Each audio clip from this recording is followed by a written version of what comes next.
Fifaliana trano iarabanantsika ao anatin'izao herinandro fiaraham-mivavaka ho an'ny fifandraisana izao. Zava-dehibe tokoa ity fotoana ity satria dia fotoana hanavoazantsika ny fanoloran-tenantsika ho amin'Andriamanitra. Ankehitriny dia andro fahaenina sady isika amin'ilay lohahevitra mahafinaritra hoe mahay miresaka. Mahay miresaka. Tamin'ny andro fahadimy isika dia niaino an'ilay hoe mahay miaino. Ary androany indray isika dia hoe mahay miresaka. Teny ilayntsika tokoa izany raha lasanabavy malala. Men'Andriamanitra antsika ny vava izay ahafahantsika mifampiresaka ary ilayntsika ny mahay mampiasa izany araka ny sitrapon'Andriamanitra. Andeontsika hivavaka. Andriamanitra, ankehitriny dia hiaino ny teninao indray izay, meteza hanome ny fanahy masinao hiasa ao anatinay tsiraray avy. Koa ankehitriny mitenena Jehovah fa vonona ny hain'ny mpanomponao. Amen. Mahay miresaka. Ny lohahevitra izay hodiniantsika anio dia ny hoe mahay miresaka. Ny olona rehetra dia miresaka avokoa. Na ny mona aza dia afaka miresaka amin'ny alalan'ny fihetsika izay asehon'izy ireny. Ny tena ifantohantsika nefa amin'ity anio ity dia ny firesana amin'ny alalan'ny teny na miresaka mivantana amin'ny alalan'ny vava izay nomen'Andriamanitra aisy ho anao. Ny olona mahay miresaka dia azo lazaina hoe olona mahay miteny na mampita hafatra avy any aminy mankany amin'ny hafa. Ny fifampiresana dia singa manan-danja mamaritra ny fiainantsika olombelona.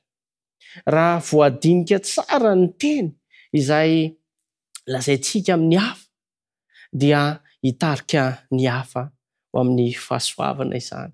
Hitarika ny hafa ho amin'ny fiadanana izany. Ka teny araka ny lazaina dia hoe fifandraisana ho amin'ny fahasoavana, fifandraisana ho amin'ny iraka. Lasany abavy malala.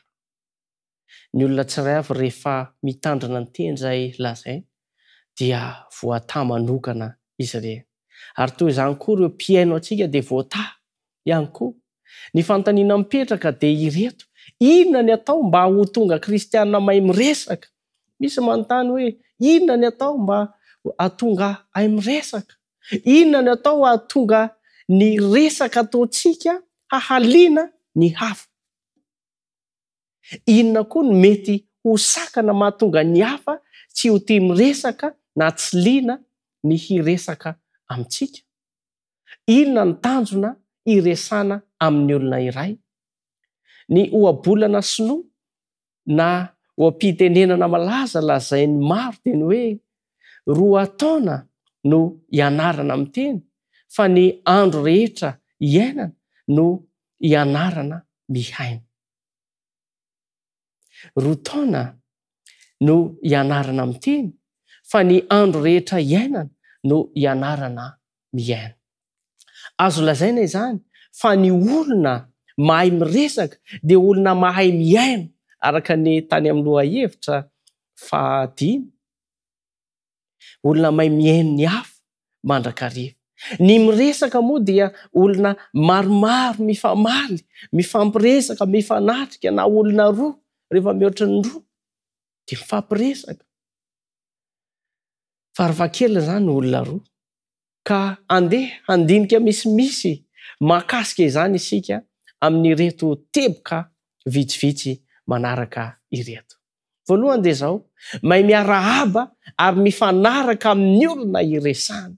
Mety olona efa lehibe na mbola zaza, ilaina ny fahaizana miarahaba vao mihaona. Eritrereto hoe vao mihaona ny olona dia tsy misy mifampiarahaba fa mandeha fotsiny hafahavy izany. Ratsy izany fifandraisana izany. Hodiniantsika amin'ireo teny sy fehezan-teny fampiasa amin'ny fifandraisana io jerentsika.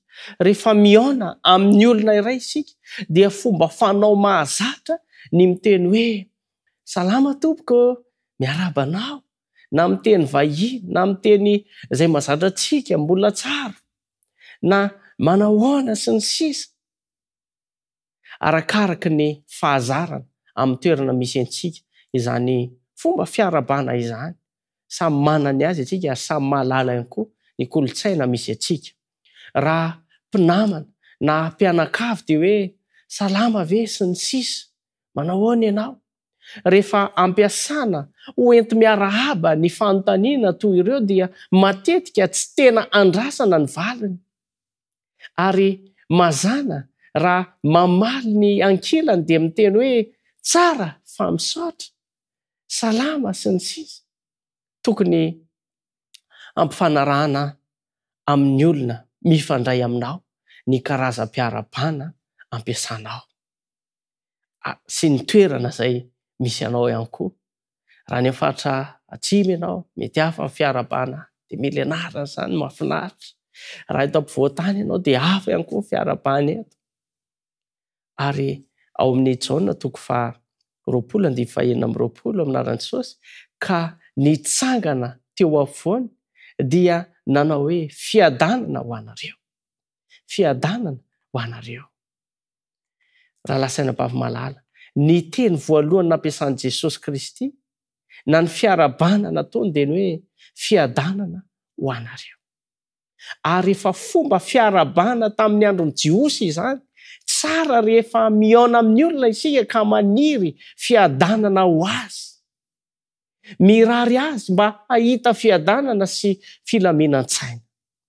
Fanontaniana mivelatra amin'ity anio ity dia hoe ohatra ho antsika Andriamanitra rehefa mifandray tamin'ny olombelona, nifandray tamin'ny olombelona lava izy dia nametraka fanontaniana. Ohatra iray ao amin'ny Genesis 3:7 haitsika tsy anjera, ary Jehovahandriamanitra dia niantso andray lehilahy ka nanao taminy hoe aiza moa ianao? Aiza moa ianao? Nahoana moa izy no nanontany? Tsy hitany ve ny toerana misy azy ireo? Tian'Andriamanitra raha i Adama sy Eva no anazava ny zava-misy, iresaka momba ny zavatra nataony. Tokony ametraka fanontaniana mitondra ho amin'ny fifampiresahana isika. Lesona ho antsika izany dia tokony ametraka fanontaniana mitondra ho amin'ny fifampiresahana isika, ary aoka hitondra vahaolana mandrakariva ninona zavatra mitranga, ninona toe-java-misy amin'ny olona izay iresahantsika. Mahaiza mametraka fanontaniana, ary fanontaniana voadinika tsara sy misy lanjany no apetraka.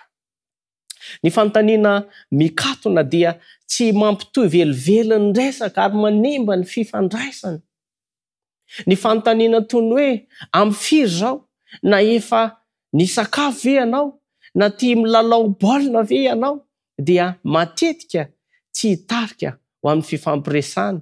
Etsy andaniny ny fanontaniana mivelatra toy ireo, reto manaraka ireto dia inona fa hamoa valim-panontaniana mahaliana. Taiza no toerana no tsidianao nandritry ny fialan-tsasatra? Na hoe taiza nareo no nanao vakansy? Manao ahoana ny fahitanao ny mpanao fanatanjahantena tena ankafizinao tamin'ny taona filalaovan'ny baolina eny? Inona no fiakana amin'ny asa taonao? Inona no nofinofo ho an'ireo zanakao sy maro samihafa maro? Tsika malala izany fanontaniana izany. Alaviro ny teny mandratra. Mila ianarana izy io. Ny Ntaolo Malagasy dia nampianatra hoe afa-17 ny lela vao miteny. Aleo mitandrina tsara izany, izay vao miteny. Alaviro ny teny mandratra. Ny teny dia raha mandratra izy io dia tena mamono olona. Mila alavirona izany teny mandratra izany raha lasana-bavy malala. Ny tanjona amin'ny resaka ifanaovantsika dia ny tsy handratra ny hafa fa anamboatra azy ho amin'ny tsara hatrany. Teny mitondra fiadanana, teny mitarika ho amin'ny fahasoavana. Malala ny olona rehetra i Jesosy, ary na ny zava-miafina amin'ny olona rehetra aza dia hainy avokoa. Enina dia ny volondohantsika ary ny sotra masina dia voaisany. Ao amin'ny filazantsara ny Jaona 4:, I Jesosy dia miresaka manokana tamin'ny vehivavy Samaritana zay antsika tsenjero io tantara io. Fantany ny olana fototra izay tokony hovahana fa mody nangataka rano sotroina sy nanontany azy izy mba hahatonga ilay vehivavy hiresaka tsara aminy. Fanontaniana sy nangataka rano nataon'i Jesosy. Fantatry Kristy fa mila fanamboarana ny tokantranon'io vehivavy io. Tsy niteny Jesosy hoe ratsy fitondran-tena ianao, ratsy miova ianao dia ho very, tsy niteny an'izay Jesosy. Ny resaka nataony dia nitondra fanantenana ho an'ilay vehivavy Samaritana. Ny mahafinaritra amin'io andininy io dia manjary misionera nalaza nanerana ny tanàna izy ary nahatonga olona maro ilo an'i Jesosy izany. Ny tanjontsika amin'ny resaka ataontsika amin'ny hafa dia ny anamboatra sy hitaona azy anatona an Jesosy Kristy, atahotra an'Andriamanitra. Izany hoe fifandraisana mitarika ho amin'ny fahasoavana. Fifandraisana hitarika ny hafa ho amin'ny fiadanana fa tsy andratra azy sanatria. Tahaka nataon'i Jesosy tamin'ilay vehivavy Samaritana. Dino io ny vokatry ny teny ataonao. Dino io ny vokatry ny teny izay ho ataonao. Ny lasa moa ny efa lasa ibebana raha nisy teny nandratra. Fa ny teny izay ho lasaintsika indrindra ao anatin'izao herinandro fifandraisana izao ianarantsika izany fifandraisana hitarika ho aniraka izany amin'ny maha-kristianina antsika. Aoka hitandrina mandrakariva amin'ny teny resana eo anatrehan'ny olona maro isika. Misy fiantraikany lehibe amin'ny olona miaino antsika ny teny avoaka ny vavantsika. Fantatsika tsara fa misy karazana vavaka maro ao amin'ny soratra masina. Misy vavaka ataon'ny tena manokana, misy vavaka iarana amin'ny fiangonana. Noho izany, raha ny vavaka tokony ataonao any amin'ny mangingina dia any no anaovana azy fa aza atao eo anatrehan'ny olona maro izany. Amin'ny Mateo 9:9 dia mahafinaritra ny tenin'Andriamanitra amin'ny anaran'i Jesosy na makitsika ny teny. Fa ianao kosa raha mivavaka dia midira amin'ny efitranonao ka rehefa voarindrinao ny varavaranao dia mivavaha amin'ny rainao izay ao amin'ny mangingina ary ny rainao izay mahitanao amin'ny mangingina no hamaly anao. Ary hoy ny mpanoratra fanta-daza any Amerika any, ny Ellen Goldwhite, fanta-daza izy ity, malaza maneran-tany ihany koa. Dia hoe naseho ahy fa maro dia maro ireo tsy ambaratelo izay tsy tokony ho lazaina na oviana amin'ny olombelona, satria ny fiantraikan'izany dia tsy hain'ny fisainan'olombelona voafetra takariny. Ny voan'ny faharatsiana izay ambaranao dia voavoly ao an-tsainy sy ao am-pon'ireo miaino anao. Ary rehefa ho tojo fakam-panahy izy ireo dia hitsimoka izany voa izany ary hamoha ka hiverina hiainany indray ny fanandramana ratsy ny ainanao. Hihevitra ireo izay alaim-panahy fa tsy dia ratsy loatra izany fahotana izany, satria hoy izy ireo moa ve tsy olona kristianina hatry ny ela ilay nanao izany koa. Noho izany ny fiaikana ampahibe maso ao amin'ny mpiangonana, ny fahotana natao tamin'ny mangingina dia hitondra fahafatesana fa tsy fiainana. Raha lasaina-bavy malala, ireo mamono ny fifandraisana ho ampitenenana malagasy hoe manapa-kaina, manapa-tena. Noho izany fadio ny manapa-tena, ny mitsikera, ny mandokandoka sy ny miebebilava manana fahazaran-dratsy isika indraindray kanefa tsy tsapantsika akory izany, ary ireny fahadisoana eo amin'ny fiarahamonina ireny dia mety hovidintsika lafo. Ny fanesoana ankolaka, ny fanoherana mivantana na tsy mivantana, ny fanarabirabiana, ny vazivazy ratsy izay manimba ny hafa teny izay alokon'ny vavantsika dia tsy mahasoa antsika izany. Rasany bavy malala, ireo manatsara ny fifandraisana. Inona kosa ny manatsara ny fifandraisana? Hoy Jesosy rehefa nahita any Natanaela avy nanantona azy, dia nilaza azy hoe indro ny tena Israelita tsy misy fitaka. Jaona 1:17. Hoy Natanaela taminy, ahoana no ahafantaranao ahy? Dia namaly azy Jesosy ka nanao taminy hoe, fony tsy mbola niantso anao Filipo, dia hitako teo ambany aviavy ianao. Noho ny fankasitrahana na filazana tsotra sady mazava nataon'i Jesosy, dia namaly Natanaela ka nanao hoe, Raby, ianao no zanak'Andriamanitra, ianao no mpanjakan'i Israely. Aorian'ny resaka ifanaovantsika amin'ny hafa raha lasana bavy malala, na ny fankasitrahana ataontsika dia tokony hanome voninahitra an'Andriamanitra ny olona hoe teraina ny tompo. Vavaka tokony ataontsika, Andriamanitra be famindrampo sy tsara ampio aho mba hahatsiaro ireo zavatra tsotra toy ny fiainoana ny olona miresaka amiko, ny hihevitra azy eo amin'ny olana atreny, ary ny fitsikina aminy. Zava-dehibe izany amin'ny fifandraisana, ny fiheverana ny hafa, ny fiainoana ny hafa, mitsika amin'ny hafa, ny fiarabana amin'ny hafa. Ilaitsika izany raha lasana bavy malala.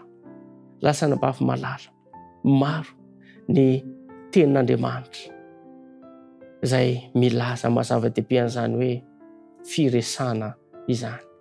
Koa maniry anao mba hanjakan'i Jesosy Kristy ka ny resaka izay resantsika, ny fomba fampiasantsika ny vavantsika, dia hitarika ny hafa ho amin'ny fiadanana, hitarika anao amin'ny fiadanana sy ny famonjena.